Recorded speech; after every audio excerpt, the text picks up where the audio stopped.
Ce matin c'est parti, on va direction la Sierra Nevada. Alors on a fait notre itinéraire, parce que normalement on est à 40 minutes.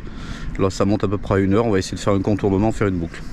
Allez, on va aller voir, j'espère qu'il n'y aura pas trop de neige, sinon ça va pas le faire. Mais bon, on a changé les plaquettes de frein arrière. Tout est neuf, ça va freiner. Il faut juste que ça arrive à monter. Allez, à tout à l'heure.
Bon, comme vous pouvez le voir, on prend vraiment les itinéraires bis. On l'a bien trouvé celui-ci. C'était magnifique en tous les cas. On remonte la Sierra Nevada, mais un petit peu côté gauche pour ceux qui connaîtraient. Et il y a vraiment des petits coins, là, une petite route qui monte dans la montagne. On se demandait même si vraiment on allait finir par tomber sur la route principale. Si, on y arrivera. Mais ouais, sacré périple, super chouette en tout cas.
Bon, on n'est pas encore en haut. A priori, il reste 6 km. On va se faire un petit café là, mais bien chaud. Parce que je commençais à avoir vraiment froid avec les poignées chauffantes. Et on s'est pas habillé non plus, on pensait à 10-11 degrés quoi. Et voilà. Et je regarde la température, 6,5 degrés, on n'est pas en haut. Donc ouais, on comprend pourquoi. Donc là, grosse pause. Grosse pause. Du chaud et du chaud. Enfin, ici une petite tartine à pain de tomate quand même, hein, avec un peu de jambon cru dessus. Ça va être bon, ça va nous revigorer un petit peu. Allez, à tout à l'heure. Bon, la petite pause déjeuner. Et puis alors là, à chaque fois, hein, c'est une tuerie. Hein. Petit pain à la tomate, huile d'olive, et tomate, et ouais, du sel aussi, et jambon cru. Voilà. Avec un bon petit café. Et ça va bien faire du bien. Et ça va faire du bien parce que là, sérieusement, Bon allez, c'est reparti. Bon, il fait toujours pas plus de soleil que ça pour l'instant. Bon, 6 km ça devrait le faire. On aura froid en arrivant.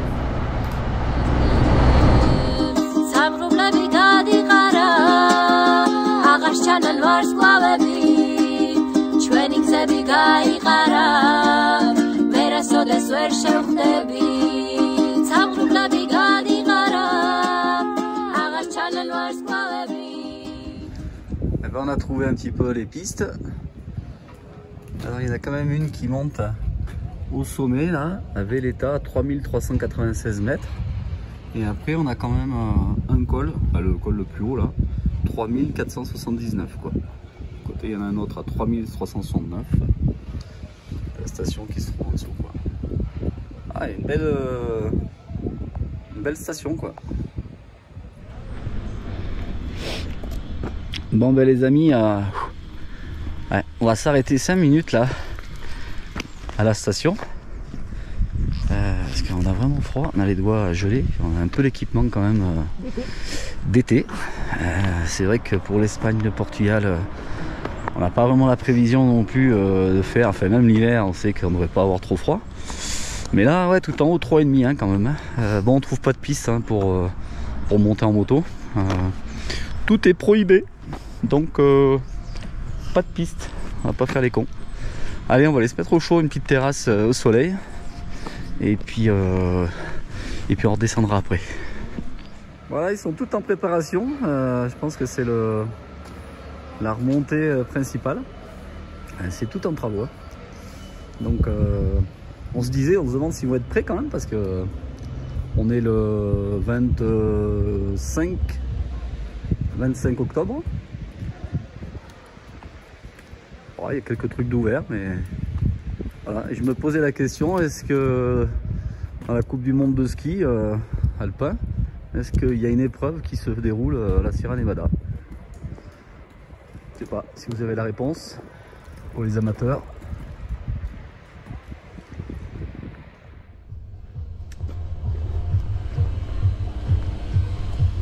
Ah, il y a une sacrée vue hein.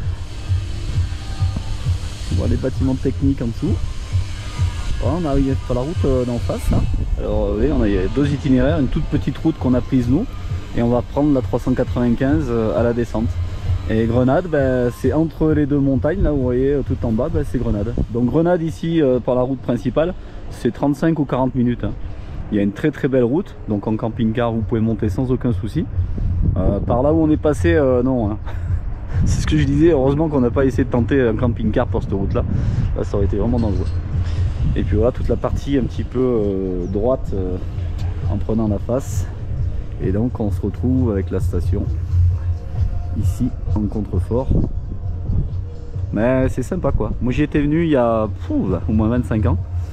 Toutes les stations s'appelaient Alpe d'Huez, Villard-de-Lans, choses comme ça.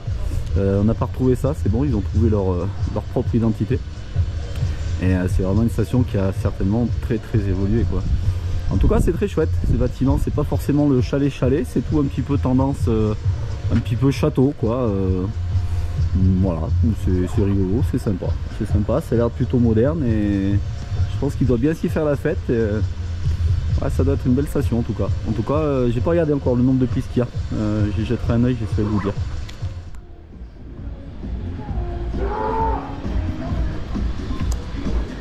D'ailleurs la station de ski elle est en train de se préparer pour l'hiver je pense.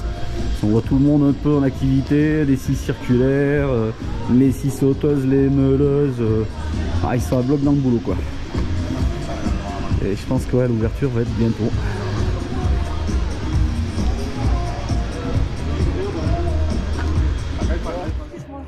Comme on est des épicuriens, et ben petite terrasse, soleil. Et puis un petit vin blanc quoi, c'est l'heure, c'est midi, petit vin blanc. Et voilà, et là je vous fais voir une petite remontée qui doit remonter à travers la station. Mais je pense pas que c'est pour, je crois que c'est pour desservir la partie haute de la station.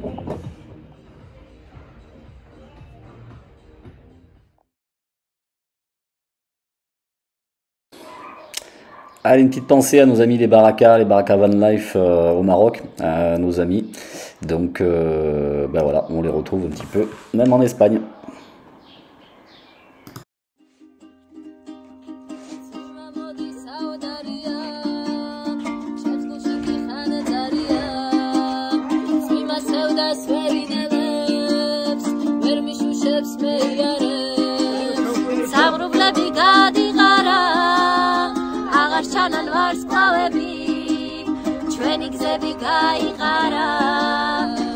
Bah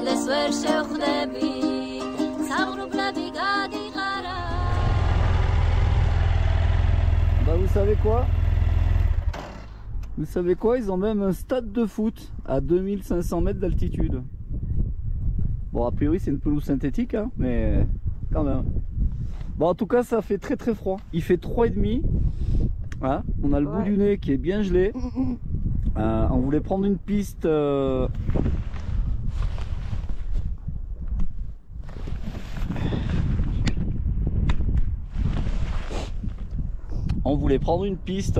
mais bon, les véhicules sont interdits et il y a d'autres pistes en bas, alors on va aller voir s'il y a un panneau d'interdiction ou pas.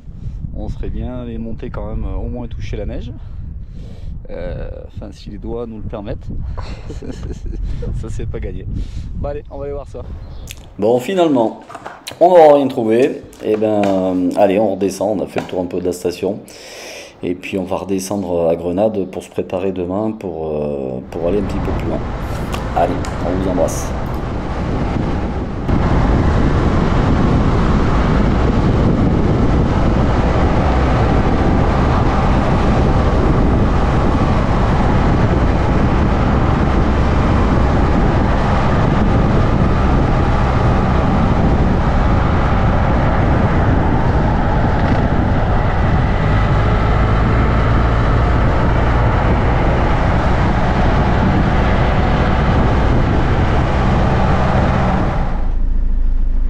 Ce matin on est chaud, enfin moi je suis chaud, Magali un peu la tête dans le cul. Hein. Moi je suis réveillé depuis bonne heure, 6 heures. J'ai eu le temps de faire une vidéo, tranquille, donc Magali se réveille, on vient de boire le café, c'est 9h15, donc là on part de l'aire de Grenade. Je sais plus si je l'ai dit, mais en tout cas voilà, si c'est une aire pour s'arrêter à côté d'un centre équestre. À la sortie de Grenade, direction la Sierra Nevada, une heure qui est très bien, rien de bien exceptionnel, mais au calme, tranquille quoi. Et là donc direction Cordoue, je crois qu'on a à peu près camping-car, à peu près 3 heures de route, à peu près 180 km. On garde la nationale, on prend pas l'autoroute, on va découvrir un petit peu l'intérieur des terres. Allez c'est parti, bye bye. Bon ben nous voilà en train de traverser Grenade, direction la M432, il fait 14 degrés, il est 9h26, il fait un temps de cochon, voilà, bon c'est pas grave, aujourd'hui on va être sur la route, mais bon, on n'aime pas ça. Bon, je pense qu'on est parti pour avancer un petit peu toute la journée malheureusement, et Cordoue demain ils annoncent pas forcément du très très beau temps. Alors on se disait c'était peut-être la tempête Bernard qui est passée chez nous, et voilà, sacré Bernard. Bon allez, à tout à l'heure, bonne route.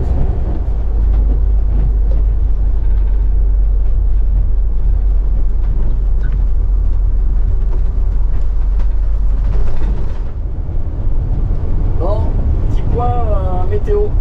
Non je déconne, pas tout le temps. Enfin non, crachouille. C'était juste pour vous dire, autant Valence c'était les serres. Et autant là sur la région, c'est vraiment des oliviers. Alors, les montagnes sont remplies d'oliviers. Je ne sais pas si vous les verrez bien, parce qu'aujourd'hui le soleil n'est pas trop présent, comme on vous l'a dit.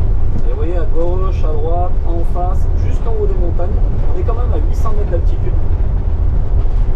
Et c'est une marée d'oliviers.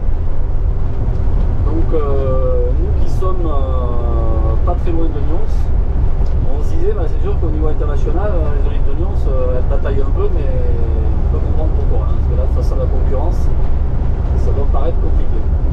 Mais vous voyez, à perte de vue, hein, là, ça fait combien, à peu près 45 minutes, 50 minutes qu'on est sorti de Grenade, en direction de Cordoba, sur la 432. Et bien, des oliviers.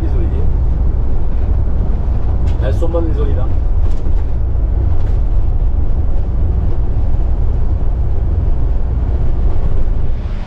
Bon, petit rituel du matin, on a roulé une petite heure et là c'est petite pause café et forcément une petite tartine avec de la tomate et du jambon cru quoi.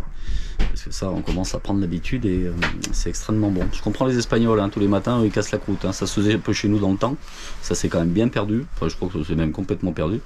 Mais là chez eux, voilà, 9h en général les ouvriers ils cassent la croûte, hein, comme ils mangent un petit peu tard, pas bien avant 13h, 13h30. Donc voilà, ben nous on va faire pareil, on garde le rythme. Allez, tout à l'heure.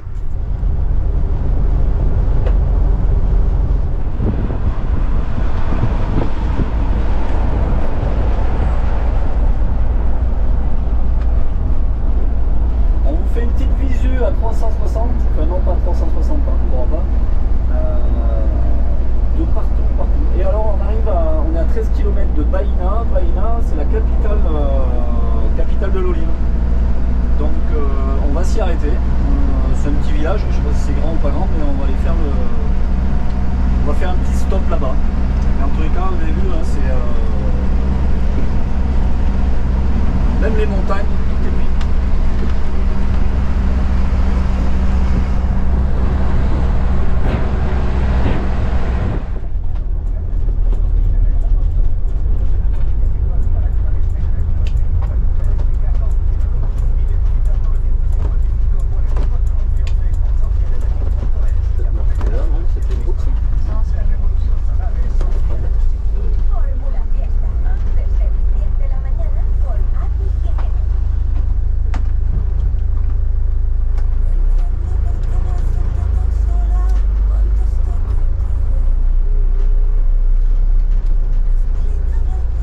Finalement on va déjà faire un petit stop là, on va essayer de, a priori ils vendent l'huile d'olive en direct, donc on va aller voir, mais on sait pas trop, ça va aller à moitié ouvert, à moitié fermé.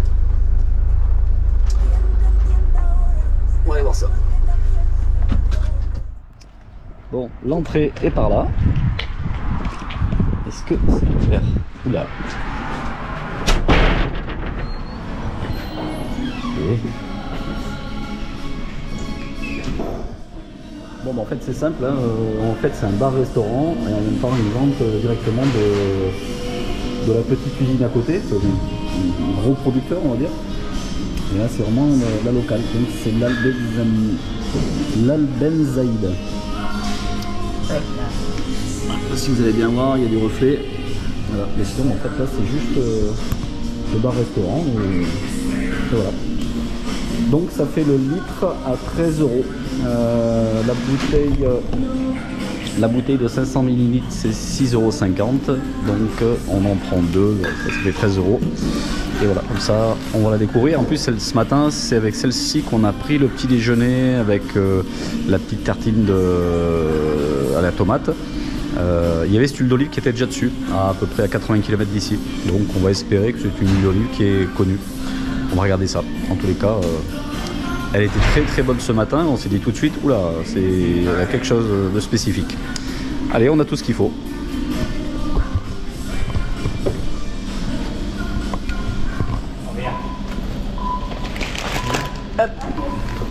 Adios, muchas gracias.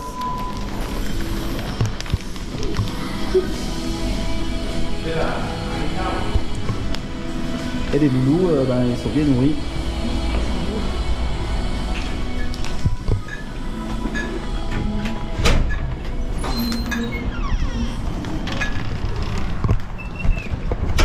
Et ben ça nous changera l'huile d'olive de Nyons, qui est très bonne aussi.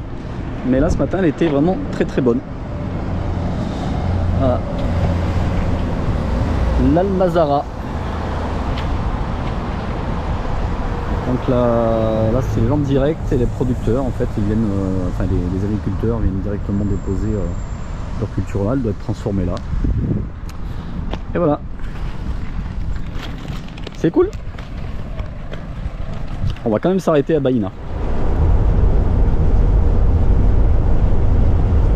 C'est énorme, hein. Ouais, c'est énorme. Bon, ben, vous voyez, ça s'est un peu dégagé. Et là, on se rend un peu mieux compte de tout ce qui est exploité.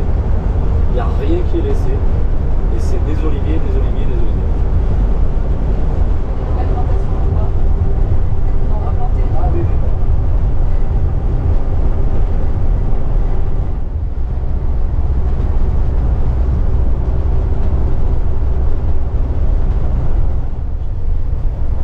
Écoutez, pendant qu'on est on parle d'olives, on va finir par vous saouler avec les olives, mais là ça fait à peu près 140 km depuis Grenade, donc il nous reste à peu près 30 km pour arriver à Cordoba, à Cordoue.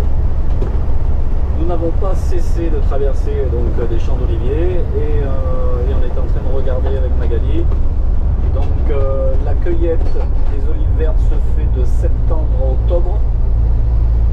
Et en fait, de novembre et décembre, c'est la cueillette des olives noires. Janvier aussi. Novembre, décembre, janvier, c'est ça? Et oui, parce qu'en fait, les vertes, ils les laissent, on se dit, mais il y a encore plein de vertes qui sont dans les arbres.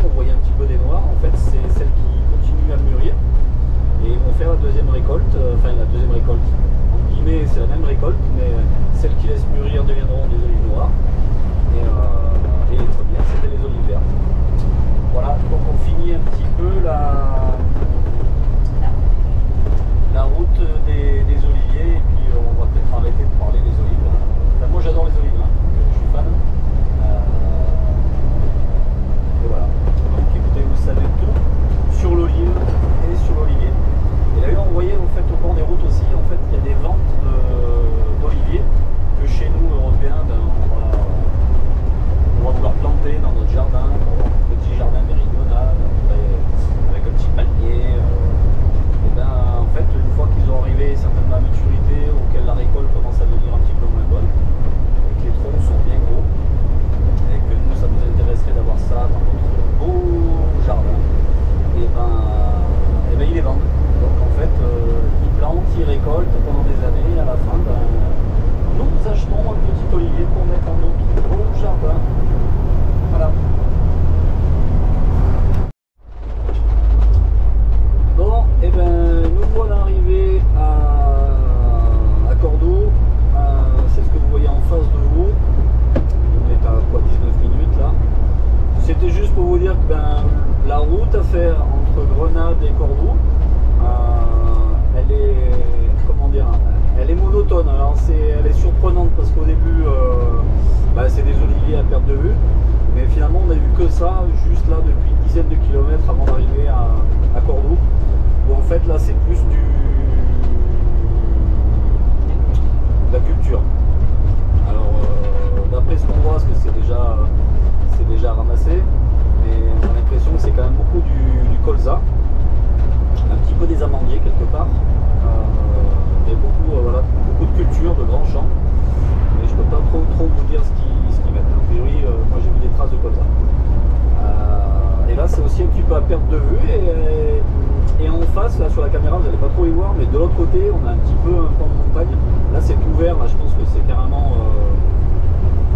forestier, entre guillemets. Et voilà. Donc ouais, les 180 bornes sont... Ouais, la nationale est très bonne en tous les cas, très agréable à rouler. Et voilà, après c'est un peu monotone. Mais après voilà, on cherchait à visiter un petit peu, à traverser une petite partie là, du centre, partie de l'Andalousie centrale, pour voir un petit peu ce que ça donnait, avant d'aller direction le Portugal. Voilà ce qu'il en est sur ce secteur là. En tout cas, très belle route.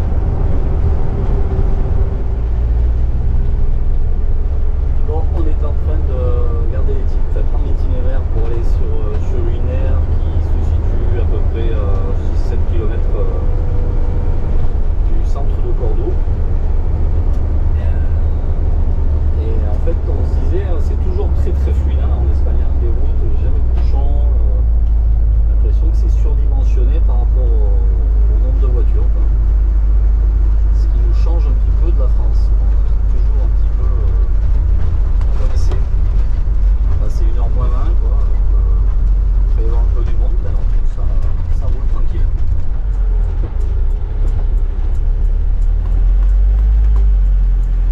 Les airs d'être drôles d'endroit des fois, quand même.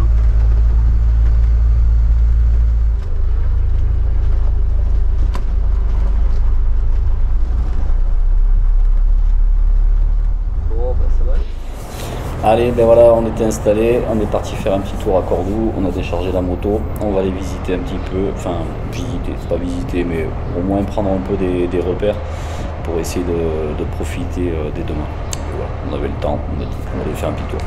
Bon, sur ce, ben écoutez, on vous laisse et on vous dit à la semaine prochaine.